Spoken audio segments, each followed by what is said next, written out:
아니면 걸을 때 딱딱 하는 그런 소리가 들리거든요.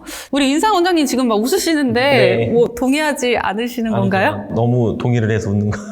재밌으셔가지고. 동의해 주셔서 감사합니다. 아, 네.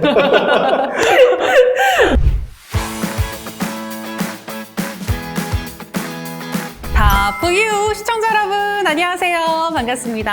아나운서 정희연입니다. 오늘도 탑 정형외과 네트워크 원장님들과 함께 하도록 하겠습니다. 원장님들 안녕하세요. 네, 안녕하세요. 네, 잘 지내셨죠? 오늘은요, 제가 요즘에 좀 고민이 생긴 걸 여쭤보려고 합니다. 이상하게 요즘에 저도 모르게, 아이고, 무릎이야. 이런 말이 막 나오더라고요. 관절염은 아닌 것 같은데, 이렇게 무릎이 아플 수도 있는 건가요? 젊은 분들도 요새 특히 앞쪽 무릎 통증으로 많이들 오시거든요. 뭐 시큰거린다, 아니면 뭐 계단 내려갈 때 아프다 이렇게 많이들 오시거든요. 무릎 앞쪽 통증은 남녀노소를 불문하고 정말 흔한 질환인 것 같아요. 그래서 오늘 거기에 대해서 알아봤으면 합니다. 그런데 저는 가끔씩 이렇게 운동하다가 아니면 걸을 때 딱딱 하는 그런 소리가 들리거든요. 이거 이상한 거 아닌가요? 이상한 건 아니고요. 우선 그 소리가 나는 거는 뭐 인대, 심줄, 뭐 관절막이 튕겨지면서 나는 소리이기 때문에 통증이 동반되지 않는다면 그건 뭐 치료 대상은 아니라고 볼 수 있습니다. 통증만 동반되지 않는다면 네. 안심해도 된다라고 이야기를 해주셨는데요. 그런데 선생님 저는 가끔씩 이 무릎 앞쪽이 아프기도 하거든요. 이거 문제 있는 거 아닌가요? 무릎 앞쪽이 아픈 경우에는 일단은 주로는 흰줄 염증이 있는 경우가 많거든요.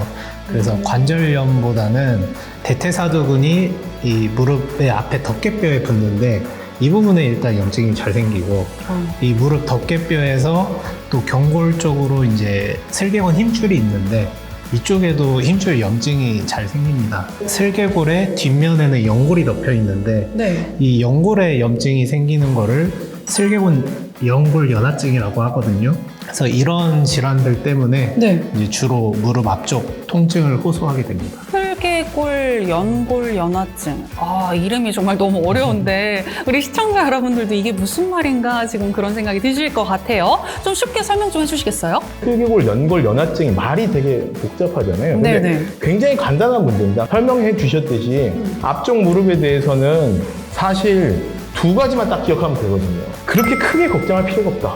왜냐하면 불편한 질환이다. 못 걷는 질환이 아니다. 왜냐면 결국에는 종국에 가서 무릎은 위아래 관절이 문제지 앞뒤 관절이 문제가 아니거든요. 실제로 인공관절을 하게 되는데 마지막 종국에는요. 근데 그건 위아래 관절을 바꿔주는 거지 앞뒤 관절을 바꿔주기 위한 게 아닙니다. 왜냐면 사람이 걷는 거를 못하면 화장실을 못 가잖아요. 근데 앞뒤 관절이 망가졌다고 해서 못 걷는 건 아니거든요. 그냥 구부리는 모든 형태에서 예를 들어서 운동을 하려고 하는데 축구를 한다든지 계단을 오르내린다든지 뭐 구부리고 오래 앉을 때 일어난다든지 이런 일상생활에서 뭔가 불편한 질환이지 결정적으로 무슨 문제가 되는 질환은 아니라고 볼 수 있어요. 그래서 항상 저는 젊은 사람들 와서 그거에 대해서 굉장히 고민을 하고 무릎 아프다고 지금 말씀을 해주시는데 네. 사실 걱정하지 마라 첫 번째로 얘기를 하고 두 번째는 이건 결국 좋아진다. 왜냐면 나이가 들면 저절로 좋아져요. 활동량이 줄어들기 때문에. 슬개골, 연골, 연화증이 굉장히 짜증나는 질환인데 이게 뭐냐면 무릎 앞쪽에 있는 무릎과 뒤쪽에 있는 무릎 사이에 연골이 있어요. 그 연골이 이게 막 비비면 우리가 옷감 이렇게 막 비비면 이렇게 일어나는 것처럼 그렇죠. 보풀이 일죠. 예, 보풀이 일어나는 겁니다. 솔직히 말해서 요걸 안에 가서 지켜보면 점점 다른 거죠. 연골 연화라는 것은 그 사이에서 발생되는 염증 같은 거라고 볼 수 있어요. 약을 먹거나 뭔가 치료를 해도 잘 되지 않기 때문에 굉장히 젊은 사람들 고민이 많고 이런 부분에 대해서 이제 우리가 치료를 할 때 여러 가지 것들을 조사를 해봐야 되겠지만 뭐 MRI 이런 것도 찍어봐야 되겠지만은 종국에는 별로 큰 문제는 아니다. 그러면은 뭐 생각하시면 돼요. 슬개골, 연골, 연화증인지 뭔지 막 이런 막 이름에 너무 집착하기보다는 맞습니다, 이게. 결국에는 무릎은 어찌 보면 약간 소모가 되는 부분이기 그렇죠. 때문에 네. 아픔이 올 수밖에 없는 거고 네, 그렇죠. 여기에 너무 집착하진 않아도 된다 이런 말씀을 네, 하신 맞습니다. 거네요. 예. 우리 인상 원장님 지금 막 웃으시는데 네. 뭐 동의하지 않으시는 건가요? 너무 동의를 해서 웃는 거. 재밌으셔가지고. 동의해 주셔서 감사합니다. 아, 네. 자, 그런데 도대체 이런 게 왜 생기는 건지, 무릎이 왜 아픈 건지 궁금한데요. 왜 그런가요? 보통 아까 선생님께서 말씀해 주셨다시피 이제 선천적으로 이제 슬개골의 위치가 좀 부적절하거나 아니면 이제 뭐 스쿼트나 계단 오르기, 택배 기사분들 그리고 뭐 PT를 받는다든가 헬스장에서 그런 젊은 여성분 그리고 활동이 되게 많으신 분들 그런 분들이 이런 질환들이 많이 오게 되는데 이제 대퇴사두근 염증, 뭐 슬개골 연골연화증, 슬개건염이 있는데 우선은 아령을 든다고 할 때요. 아령을 들 때 이 근육이 수축하잖아요. 근데 아령을 이제 천천히 내릴 때 이 이두박근은 수축을 하지만 길이 늘어나죠. 그러면 이제 이 근육 자체에 어떤 장력이 되게 많이 발생하게 돼요. 네. 그런 장력 때문에 대퇴사두근이랑 슬개건에 그런 손상이랑 염증이 좀 발생하게 되는 거예요. 점프하는 그런 스포츠들이나 계단 오르기, PT 이런 것들. 그리고 또 그런 동작들로 인해서 슬개골도 대퇴골이랑 많이 부딪히게 되고 압박이 되기 때문에 슬개골 연골연화증도 오게 되는 거예요. 결국에는 많이 써서. 맞습니다. 네, 많이 써서 아픈 거군요. 물론 이제 선천적으로 이제 모양이 좀 바깥쪽으로 이제 주행하시는 분들이 좀 있어요.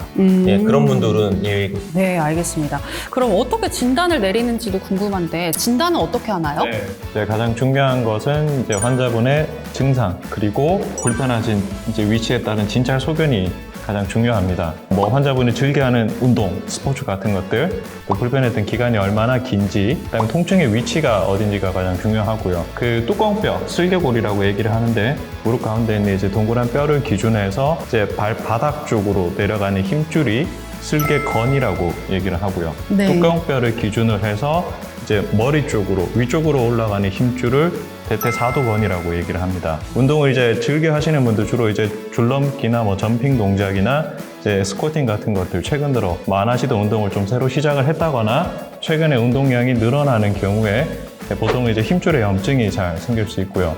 이 힘줄이 어느 위치가 불편하냐에 따라서 대퇴사두건염 혹은 슬개건염이라고 얘기를 많이 하게 됩니다.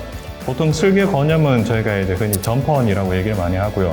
주로 줄넘기나 이제 점핑 동작, 뭐 농구 같은 것들 이제 하는 경우에 좀 많이 생기게 됩니다. 또한 그 이제 영상을 엑스레이 촬영을 저희가 또 기본적으로 해보는 게 중요하긴 한데 엑스레이 상에서 저희가 확인하는 부분들은 기본적인 이제 무릎의 정렬 상태 말씀드린 대로 뭐 오다리가 있는지, 뭐 X자 다리가 있는지 전체적인 정렬 상태를 확인을 하고 어린 친구들의 경우는 오스구시병이라고 해서 슬개골 부착부 쪽에 성장판이 이제 아직 열려있는 시기에 또 통증이 있는 경우도 있습니다. 그런 것들의 상태를 확인하고 또 나이가 드신 분들은 관절염이 뚜껑뼈 아래쪽에 이제 슬개대퇴 관절에서의 관절염이 있는 경우도 있습니다. 그런 관절의 상태를 확인하기 위한 목적으로 엑스레이 촬영이 필요하기도 합니다.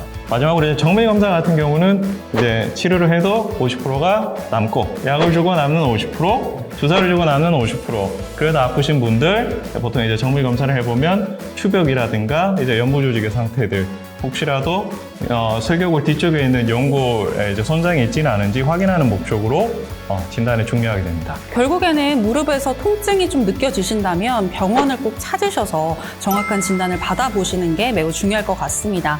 그리고 일단 뭐 앞서서 다 이야기를 해주시긴 했지만 이 치료를 또 어떻게 하는지 이것도 다시 한번 좀 설명을 해주시면 좋을 것 같아요. 네, 저는 일단 그 환자분들이 무릎 앞쪽 통증을 호소하시면서 오시면 일단 치료 기간이 오래 걸린다고 먼저 설명을 해요.